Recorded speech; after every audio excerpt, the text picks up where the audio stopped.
2024 లేదా 25లో డిగ్రీ లేదా బీటెక్ చదివారా? సాఫ్ట్‌వేర్ జాబ్ కోసం ఎదురు చూస్తున్నారా? అయితే కోడ్ జ్ఞాన్ 100 డేస్ కోర్సులో చేరండి, జాబ్ సాధించండి. నమస్కారం అనిల్ సింగ్ గారు. నమస్తే శిరీష. సరే, ఇటు గోల్డ్ చూసినా సిల్వర్ చూసినా ఎంత ఫాస్ట్గా గోల్డ్ ప్రైస్ సిల్వర్ ప్రైస్ పెరిగాయో అంతే ఫాస్ట్గా తగ్గింది. అండ్ ఈరోజు సిల్వర్ రేట్ ఎలా ఉంది, మరి ఈ తగ్గే మూమెంట్ అనేది ఇంకెన్ని రోజుల వరకు కంటిన్యూ అయ్యే అవకాశం ఉందంటారు? ఎలా ఉండబోతుంది ఫర్దర్గా? ఇన్వెస్టర్స్ ఎలా ఆప్షన్ని చూస్ చేసుకోవాలి, కొనుక్కోవాలా వద్దా? ఓకే ఓకే ఓకే ఓకే నేను ఒక షాక్లో నుంచి చాలా మందిని బయటికి తీసుకొచ్చాను. అండ్ అదే షాక్లో అందరూ ఉండబట్టికి ఏమైందంటే అసలు ఇది నిజమా అబద్ధమా, అదేంటి, దేని గురించి మాట్లాడుతున్నాను? సిల్వర్ మూమెంట్ గురించి మాట్లాడుతున్నాను, ఇంకేది లేదు. మన ప్రపంచంలో ఇప్పుడు మనందరికీ చుట్టూతా 360 డిగ్రీస్లో కనిపిస్తుంది సిల్వర్ ఒకటే. ఇక్కడ ముఖ్యంగా ఏంటంటే 4,27,000 4,27,000 రూపీస్ నేను హై చూసా. చాలామంది చూసారో లేదో నాకు తెలియదు. అక్కడ 6% 9% కైండ్ ఆఫ్ అప్పర్ సర్కిట్ అనమాట. అప్పర్ సర్కిట్ అంటే కొనేవాళ్ళు వేల మంది, అమ్మేవాడు ఒక్కడు కూడా లేడు.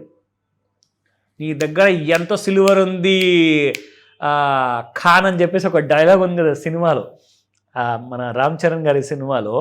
సో ఆ టైపులో నువ్వు ఎంత సిల్వర్ అమ్మితే నేను అంత కొనుక్కోవడానికి రెడీగా ఉన్నానని చెప్పేసి రెడీగా కొనుక్కునే వాళ్ళు నిలబడి ఉన్నారు. అమ్మేవాళ్ళు ఒక్కడు కూడా లేరు. 4,27,000 జరిగింది ఏంటో చెప్తా. అప్పుడు చాలామంది ఫోన్ చేసి అడుగుతున్నారు. లైక్ అందరికి ఒక మాట చెప్పా. 2 రోజుల ముందు నేను చెప్పానండి సిల్వర్కి పిచ్చెక్కింది అని. 2 రోజుల తర్వాత 4,27,000 ఉన్నప్పుడు నేను అన్నాను పిచ్చి ముదిరింది దీనికి. అసలు ఇలా పెరిగిపోతుందండి, నాకు అర్థం కాదు. వాట్ బేసిస్ ఏముంది దానికి? అసలు మీరు ఎలా క్యాలిక్యులేట్ చేశారో నాకు చెప్పండి. గంటకి 9%, 10% పెరిగిపోవడం అంటే నిజంగానే ప్రపంచంలో మరి అంత వాల్యుయేషన్ పెరుగుతుందా అంటే? అవునండి, మరి డాలర్లో పెరిగింది కదా, డాలర్లో పెరిగితే ప్రపంచం అంతా పెరిగినట్టే కదా. దాన్ని పట్టుకున్నాం మనం అందరం. కానీ మీకు ఒక మాట తెలుసా, సిల్వర్కి వాల్యుయేషన్ ఉంది, లేదని లేదు, నేను కాదనట్లేదు. కానీ ఒక valuation right kind of intrinsic value ఎలా డిరైవ్ చేస్తారు దాన్ని, ఆ డిరైవ్ చేయడానికి కొన్ని పారామీటర్స్ ఉంటాయి. దాన్ని మీరు క్యాల్కులేట్ చేయాలి, దాని ప్రకారంగా అది బయటకు వస్తుంది అనమాట, దాని వాల్యూ అనేది. ఏమి లేకుండా రోజు 30%, 20%, 30%, 20% పెరుగుకుంటూ పోతే నిజంగా అంత డిమాండ్ ఉందనుకుంటున్నారా? అది జనాల్ని ఇరికించే ట్రాప్ డాలర్లో స్టార్ట్ అయ్యింది. పాపం గంగిగోల్ లాంటి మన రూపాయి అది కూడా డాలర్ని ఫాలో అవ్వక తప్పదు. ఎందుకంటే ఇంటర్నేషనల్ మార్కెట్లో ఉన్న ధరలన్నీ ప్రపంచంలో ఉన్న అన్ని దేశాలు ఫాలో అవ్వాలి. సో డాలర్లో బాగా పెరుగుతున్నప్పుడు ఏం జరిగింది, అసలు ముఖ్యమైన కారణం ఏంటి, ఎందుకు తిరిగి కింద పడింది అన్న కారణం అందరూ వెయిట్ చేస్తున్నారు. చాలా మందికి ఈ కారణం తెలిసి ఉంటుంది ఈ పాటికి, బట్ నిజమేంటో నేను చెప్తా, ఓకేనా? సో ట్రంప్ గారు పెద్దసారి ఎవరైతే ఉన్నారో, నేను షూట్ చేసేస్తా, కాల్ చేస్తా, మీ దేశాన్ని తీసేసుకుంటా, మీ రాష్ట్రపతిని నేను ఎత్తుకుంటా అని చెప్పేసి ఎన్నో స్టేట్మెంట్ ఇచ్చారు. ఆయన చెప్పినట్టుగా కొన్ని జరిగాయి, అన్ని జరగలా. గ్రీన్లాండ్ నువ్వు ఇవ్వకపోతే నేను మిలిటరీ దాడి చేసి తీసుకుంటా అన్నారు. తర్వాత నేను $700 బిలియన్ ఇచ్చేసి నేను కొనుక్కుంటాను. ఇవన్నీ జరగలేదు. జరిగింది ఏంటంటే ఇవన్నీ కూడా ఎంతోమంది విన్నారు ఈ మాటని, కానీ గమనించలేదు చాలామంది ఈ విషయానికి. అది ఏంటో తెలుసా, చిన్నప్పుడు నేను ఒక స్టోరీ విన్నా. మా నాన్నగారు చెప్పేవారు, ఒక చిన్న పిల్లోడు ఏంటంటే బాగా కోతి చేష్టలు చేసేవాడు అనమాట. అంటే బాగా చిన్న పిల్లోడు కాబట్టి బాగా అందరినీ బాగా విసిగించేవాడు. అదిగో ఊర్లో వాళ్ళందరికీ కూడా భయపెట్టేవాడు అనమాట. అదిగో పులి, ఇదిగో పులి అని చెప్పేసి. నిజంగానే జనాలందరూ అతని మాటలు నమ్మేసేసి భయపడేవారు అనమాట. అందరు చెట్టెక్కి కూర్చునేవాడు. కానీ నిజంగా ఆ టైంలో పులి రాలా. అలా ఒకటికి 10 సార్లు 10కి 100 సార్లు చెప్పేసరికి వీడు పిచ్చోడు, వీడిగా మారడు, వీని మాట మనం ఎందుకు నమ్మాలి అని చెప్పేసి ఊరంతా మానేసిందంట వాడి మాట నమ్మడం. ఒకరోజు నిజంగానే ఆ పిల్లోడికి పులి కనిపించింది. అదిగో పులి, అదిగో పులి అంటే, బాబు నీ మాట నమ్మడానికి మేము ఏం పిచ్చోళ్ళం కాదు, నీ పిచ్చి నీ దగ్గర పెట్టుకో అని చెప్పేసి అందరు పనులు చేసుకుంటుంటే పులి వచ్చి చాలామందిని తినేసిందంట. అది జరిగింది ఇప్పుడు ట్రంప్ గారి మాటకి.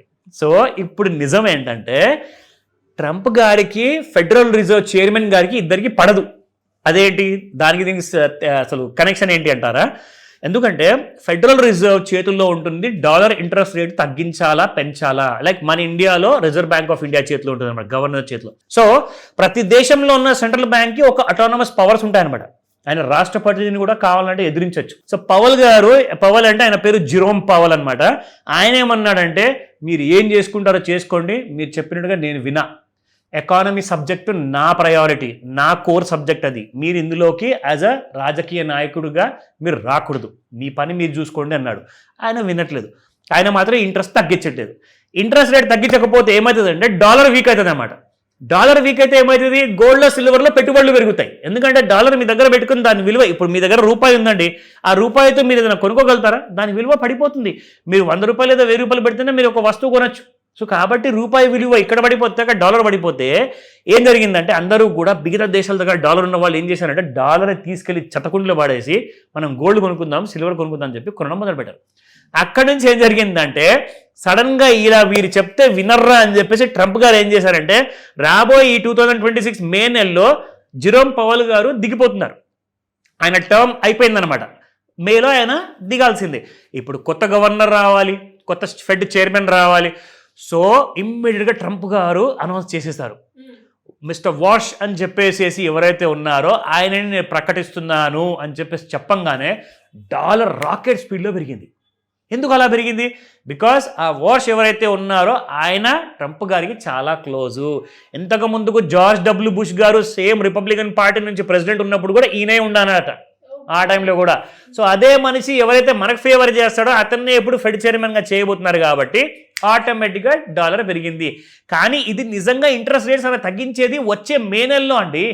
కానీ మార్కెట్ దడుచుకుంది, ఆ మాటకే దడుచుకుని ఇమ్మీడియట్గా సిల్వర్లో కుప్పగూలడం స్టార్ట్ అయ్యింది. అది whole story. So that is the reason ఈరోజు మీరు ఎంత ఫాలో అయ్యి చూస్తున్నారు, ఇప్పుడు కూడా కోలుకోలేకపోతున్నారు అసలు. ఈరోజు ఇప్పుడు నేను మాట్లాడుతున్నాను మీతో, ఈ వీడియో చేస్తున్నానా, 62,000 రూపాయలు మైనస్లో ఉందండి సిల్వర్. సో జస్ట్ ఇమాజిన్ ఎలా ఉండబోతుంది ఈ రోజున, ఆ విషయాలను చూద్దాం. First of all so spot సిల్వర్లో చూసుకుంటే $320 నిన్నుంటే ఇవాళ $300 ఉంది, మైనస్ బై 20 రూపీస్. సో ఇక్కడ ఇప్పుడు కూడా నా నోటి నుంచి డాలర్ వస్తుంది అనుకుంటా. సో చూసారా, అంత అలవాటు అయిపోయింది జనాలకి. సో ఇక్కడ చూసుకుంటే ఎలాంటి కైండ్ ఆఫ్ మూవ్మెంట్ మనకి సిల్వర్ ఇన్ హైదరాబాద్ గత 10 రోజుల్లో ఉంది అన్న విషయం మీకు ఇక్కడ తెలుస్తుంది. సో 24 జనవరి నుంచి 2 ఫిబ్రవరి వరకు 3,650, 3,850, 4,000, 4,250 వరకు వెళ్ళిన సిల్వర్ కాస్త పడిపోయి ఎన్ని రోజులు పడిపోయింది? 1, 2, 3, 4 రోజులు. సో జస్ట్ 4 డేస్లో పెరిగిన సిల్వర్ కాస్త మళ్ళీ అక్కడికే వచ్చేసింది. 427 అంటే 4,27,000 నుంచి ఇవాళ 2,30,000 వచ్చేసింది. ఆల్మోస్ట్ 2 lakhs పడింది. 50% ఫాల్. సో ఇంకా ఎంత పడబోతుంది అనేది మనకి ఇక్కడ లెవెల్స్ చూస్తే తెలిసిపోతుంది. దానికంటే ముందు ఒకసారి చార్ట్స్ చూద్దాము ఏమంటున్నాయి.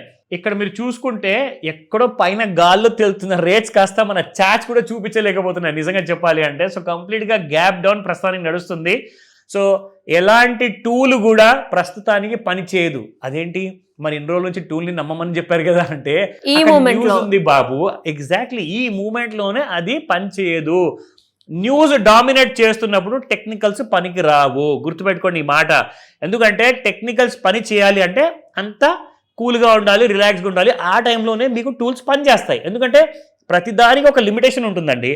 ఆ లిమిటేషన్ దాటి మరీ పడిపోతున్నాయి అంటే మనమేం చేయలేం కదా. పెరిగిపోయేటప్పుడు కూడా టూల్స్ పని చేయాలా.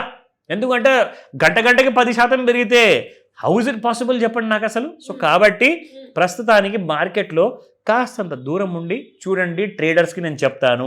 బట్ స్టిల్ మీకు లెవెల్స్ కావాలా, మీకు ఒక ఐడియా ఇస్తాను. ఇక్కడ చూడండి, ఇక్కడ మనం చూసుకుంటే దాదాపు 2,33,000 మైనస్లో ఉందండి. This is silver mega lot. And 2,78,435 ఇది అసలు మర్చిపోండి. ఇప్పట్లో అయితే మళ్ళీ దీని దగ్గరలో వస్తుందో లేదో మనకు తెలీదు. 2,84,826, 2,97,609 3 రెసిస్టెన్సెస్ చూసుకున్నామా. నా 2,59,261 సపోర్ట్ 1, సపోర్ట్ 2 చూసుకుంటే 2,46,478, 2,40,087. కానీ ఇప్పుడు ప్రస్తుతానికి 2,30,000లో ఉంది.